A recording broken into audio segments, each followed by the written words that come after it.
नमस्कार दोस्तों, क्राइम तक में आपका स्वागत है। मैं हूं सुप्रतिम बैनर्जी। हमारे वीकेंड स्पेशल प्रोग्राम फॉलोअप के एक और एपिसोड में मैं आप सारे लोगों का स्वागत करता हूं। आज हम जिस मामले पर बात करने वाले हैं वो मामला देश के दहलाने वाले मर्डर केसेस में से एक है और अब से कुछ ही समय पहले वो घटना राजधानी दिल्ली में हुई है। जी हाँ, साक्षी मर्डर केस। नाम सुनते ही आप समझ गए होंगे कि यह दिल्ली का वो मामला है जिसमें एक लड़की को सरे राह एक कातिल ने तकरीबन 30 से 35 बार पब्लिक व्यू में चाकू मारे और फिर पत्थरों से उसका सिर कुचल दिया। वहां से बीसियों लोग आते जाते रहे और वो चुपचाप कत्ल होता हुआ देखते रहे और किसी ने भी कातिल लड़के को रोकने की कोशिश नहीं की। ये घटना हुई थी दिल्ली के शाहबाद डेरी इलाके में और तारीख थी 28 मई की, यानी 28 मई 2023। इस मामले में कुछ मेजर और सिग्निफिकेंट डेवलपमेंट है, कुछ अहम इसमें पड़ाव इस मामले ने हासिल किए हैं, उसके बारे में आज मैं आपको बताऊंगा। लेकिन आइए सबसे पहले इस घटना के बारे में जल्दी से एक रिकैप आपको बता देते हैं। शाहबाद डेरी के इलाके में ये घटना हुई थी और जैसा कि मैंने तारीख का जिक्र किया 28 मई, साक्षी नाम की एक लड़की थी जिसे उसके दोस्त ने, जिसे बॉयफ्रेंड भी कहा जा रहा है, साहिल ने उस पर हमला किया था और हमला करके उसकी जान ले ली थी। इस घटना ने सबसे ज़्यादा लोगों को इसलिए बेचैन और विचलित किया क्योंकि जिस तरह से भरी गली में, पब्लिक व्यू में, रिहायशी इलाके में इस लड़की की कातिल ने ताबड़तोड़ चाकू मारकर और पत्थरों से कुचलकर हत्या की और वो पूरी की पूरी घटना एक सीसीटीवी कैमरे में कैद हो गई, वैसा इससे पहले लोगों ने नहीं देखा था। लेकिन हत्या जितनी विभत्स तरीके से की गई, उससे भी ज़्यादा हैरानी की बात यह रही कि उस गली से बीसियों लोग, जब यह हत्याकांड हो रहा था, जब यह घटना हो रही थी, तो बीसियों लोग वहाँ से आ जा रहे थे, गुजर रहे थे, लेकिन किसी ने भी कातिल को रोकने, पकड़ने और जो लड़की है साक्षी, उसकी ज़िंदगी बचाने की कोशिश नहीं की। और ये जिसे कहते हैं ना कि दिल्ली दिलवालों की, ये दिल्ली के बेदिल होने की एक निशानी थी। और मैं तो ये भी कहूँगा ये कलंक का एक ऐसा दाग या टीका दिल्ली के माथे पर है जिसे मिटा पाना शायद आने वाले दिनों में या वक्त में काफ़ी मुश्किल होगा। तो खैर, ये तो एक अलग पहलू है। इस केस में जो डेवलपमेंट हुआ है उसके बारे में आपको बताऊंगा, लेकिन पहले आप ये जान लीजिए कि आखिर साहिल ने यह हत्या क्यों की। तो पुलिस की अब तक की जो तफ्तीश है, उस तफ्तीश के मुताबिक साक्षी नाम की ये लड़की साहिल के साथ रिलेशनशिप में थी, लेकिन हाल के कुछ दिनों से साक्षी और साहिल के बीच में कुछ अनबन होने लगी थी। साक्षी जो है वो साहिल को पहले पसंद किया करती थी, लेकिन ये पसंदगी धीरे धीरे नापसंदगी में तब्दील हो गई और साक्षी एक और लड़के के कथित तौर पर करीब आ गई थी। ये बात साहिल को नागवार गुजर रही थी और वो लगातार साहिल जो है साक्षी का पीछा कर रहा था। साक्षी भी इस बात से बहुत परेशान थी और उसने अपने ही मोहल्ले के कुछ और लड़कों को, जिनका उस इलाके में थोड़ा दबदबा है, रसूख है, उनसे साहिल की शिकायत की थी और उन लड़कों ने साहिल को बुलाया था और बुलाकर, आप उसे समझाना कहें, चेतावनी देना कहें, धमकाना कहें, जो कहें, उन लड़कों ने साहिल को बुलाकर ये कहा था कि वो साक्षी से दूर रहे। और इसी चेतावनी के बाद साहिल के मन में साक्षी को लेकर कुछ इतनी ज़्यादा नफरत घर कर गई कि फिर उसने ये तय किया कि वो अपनी गर्लफ्रेंड की हत्या कर देगा। और इसके बाद 28 मई को उसने इन पब्लिक व्यू उस लड़की की चाकुओं से गोद कर हत्या कर दी थी। तो खैर, ये तो पूरी घटना थी जिसका रिकैप मैंने आप सबको बताया। अब इस मामले में जो डेवलपमेंट है मैं उसके बारे में आपको बताऊं। दिल्ली पुलिस ने इस मामले की जांच मुस्तैदी से करते हुए 640 पन्नों की चार्जशीट इस सिलसिले में दिल्ली के ही फास्ट ट्रैक कोर्ट में दाखिल कर दी है। एडिशनल सेशन जज हैं ऋचा गोसाई, उनकी अदालत में ये चार्जशीट दाखिल की गई है और इस चार्जशीट में उन तमाम गवाहों के बयानात दर्ज हैं जिन्होंने इस कत्ल को होते हुए वहाँ से आते जाते वक्त देखा था। साहिल को जिन लड़कों ने साक्षी से दूरी बनाकर रहने की नसीहत दी थी, उनके बयान हैं। साक्षी के माँ बाप के बयान हैं, साहिल के घर वालों के भी बयान हैं और भी बहुत सारे लोग जो इस मामले में किसी न किसी रूप में जुड़े हैं। कोई चश्मदीद है, कोई गवाह है, किसी ने इस घटना के बारे में कोई बात देखी या सुनी हो, उन सारे लोगों के जो बयानात है उसको इस चार्जशीट का हिस्सा बनाया गया है। साथ ही इस चार्जशीट में सबूत के तौर पर वो सीसीटीवी फुटेज है जो एक क्रूशियल एविडेंस है साहिल के खिलाफ और आने वाले दिनों में साहिल की मुसीबत की बहुत बड़ी वजह बन सकता है। तो पुलिस ने इस मामले में जो चार्जशीट दाखिल की है उसमें पॉक्सो एक्ट की धाराओं के तहत भी मुलजिम पर इल्ज़ाम लगाए गए हैं। इसके साथ ही आईपीसी की धारा 302 जिसका मतलब कत्ल होता है वो धारा लगी है। 354A की धारा भी लगी है जिसका मतलब यौन उत्पीड़न है। 509 महिला से बदसलूकी करना और आर्म्स एक्ट की धाराओं के तहत भी मुकदमा दर्ज किया गया है। ऐसे तो आर्म्स एक्ट की धारा जो है आमतौर पर आग्नेयास्त्रों के मामले में, यानी जो नाजायज़ असलहे होते हैं, फायर आर्म्स जिसे कहते हैं, जिससे गोली निकलती है, उस तरह के मामलों में ही लगाए जाते हैं। लेकिन जब चाकू का इस्तेमाल जो है किसी बदनीयती से किया जाए, चाहे वो कत्ल करना हो, किसी को डराना धमका हो, ना हो लूट ना हो, तो चाकू के मामले में भी आर्म्स एक्ट की धारा लगती है और पुलिस ने यहाँ पर वो धारा लगाई है। और एक तरह से देखा जाए तो पुलिस ने एक अच्छी चार्जशीट जिसमें सख्त धाराओं भी शामिल हैं, सख्त धाराएं शामिल हैं और बहुत सारे गवाहों के बयान हैं, वो सारी चीज़ें जो है एक जगह कंपाइल करके पुलिस ने वो चार्जशीट दाखिल की है।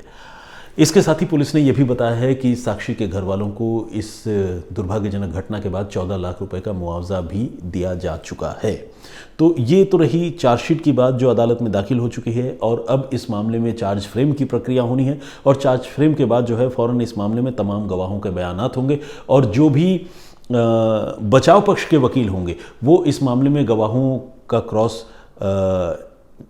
क्रॉस भी करेंगे, उनसे पूछताछ भी करेंगे और ये जानने समझने की कोशिश करेंगे कि वो जो गवाह दे रहे हैं वो गवाही कितनी सही है और कितनी गलत।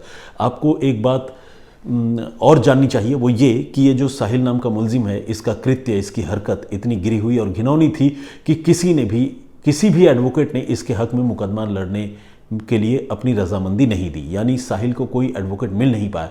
तब अदालत के आदेश पर साहिल को एक फ्री लीगल एड के तहत जो है एक वकील मुहैया कराया गया है, जो वकील अब इस मामले में साहिल का पक्ष न्यायालय में रखेंगे ताकि ये ना हो कि मामले में एक तरफा सुनवाई हुई। ठीक ऐसा ही मामला जो है वो श्रद्धा और आफ्ताब वाले में भी था। आपको याद होगा कि आफ्ताब की तरफ से कोई भी वकील केस लड़ने के लिए तैयार नहीं था और तब अदालत ने उसे लीगल काउंसिल मुहैया करवाया था।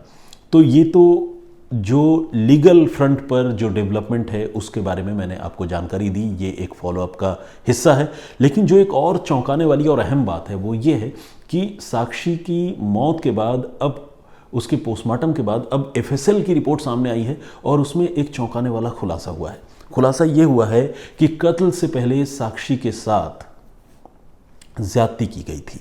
अब एक विडंबना ये भी है कि वो एक नाबालिग थी, छोटी लड़की थी, ऐसे में उसके साथ ज्यादती किसने की? तो एफएसएल की जो रिपोर्ट आई उस रिपोर्ट के हवाले से ये बताया गया है कि वो कम से कम साहिल नहीं था, यानी साहिल ने मौत से कुछ घंटे पहले साक्षी के साथ जो है कोई फिज़िकल अब्यूज़ नहीं किया था और उसकी लाश के पोस्टमार्टम के बाद और जो भी सैंपल कलेक्ट किए गए थे उसकी जांच के बाद ये प्रूव हुआ है, ये पता चला है कि कोई और लड़का था जिसने फिज़िकली उस लड़की के साथ अब्यूज़ किया था, उसका शोषण किया था।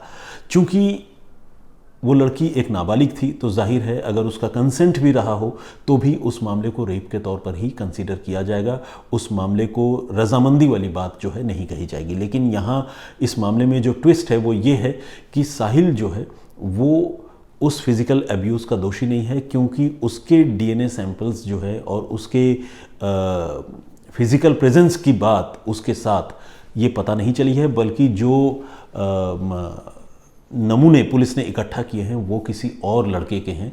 इससे ये पता चलता है कि जो लड़की है वो किसी और के साथ रिलेशनशिप में थी और शायद यही बात जो साहिल है उसको नागवार गुजरी, जिसकी वजह से इस घटना ने इतना विभत्स मोड़ लिया। हालांकि ये कहकर इस कत्ल को किसी भी सूरत से जस्टिफाई नहीं किया जा सकता। हर इंसान की अपनी मर्जी होती है, वो किसके साथ रहे, किसके साथ न रहे, किसके साथ जाए, किसके साथ न जाए। किसी को भी ये हक नहीं है कि वो अपनी इच्छाएं किसी पर थोपने के लिए उस पर अपने दबाव का इस्तेमाल करे और उसकी जान ले ले। तो ये जो है इस मामले में एक अहम डेवलपमेंट है। मुझे लगा कि इसके बारे में भी इस फॉलोअप में जिक्र होना चाहिए और आप लोगों को ये बात बतानी चाहिए। तो खैर, आज फॉलोअप की ये कहानी यहीं तक।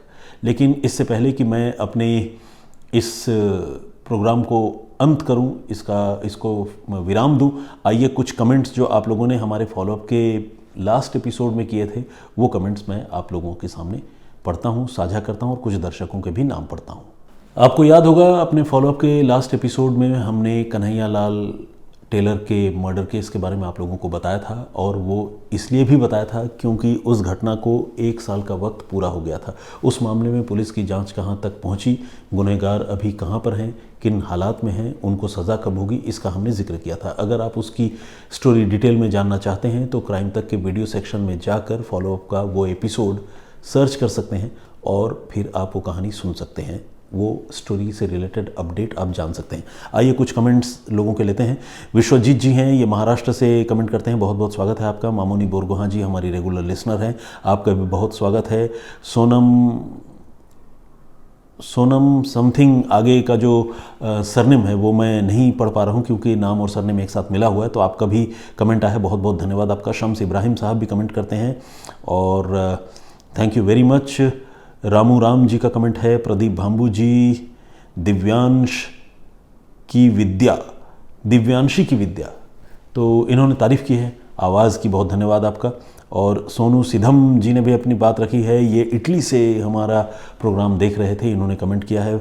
और इसके अलावा राधिका जी तो हैं ही, राधिका एके, इन्होंने लिखा है कि very sad and bad, how to trust our laws.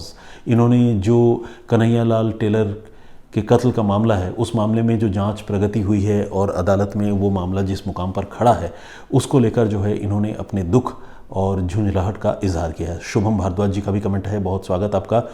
Danish travel blogs ने भी कमेंट किया है, बहुत धन्यवाद आपका।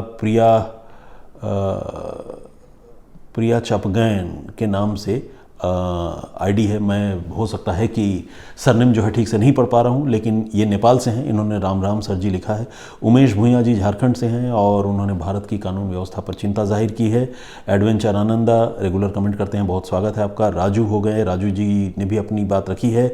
सोनू रामगढ़िया जी का कमेंट है और राम मेहर नैन जी, इन्होंने भी अपनी बात रखी है। विजेंद्र सिंह जी हैं और भी बहुत सारे दर्शक हैं। एक क्रेन ओ वर्ल्ड के नाम से आईडी है, उन्होंने भी अपनी बात रखी है।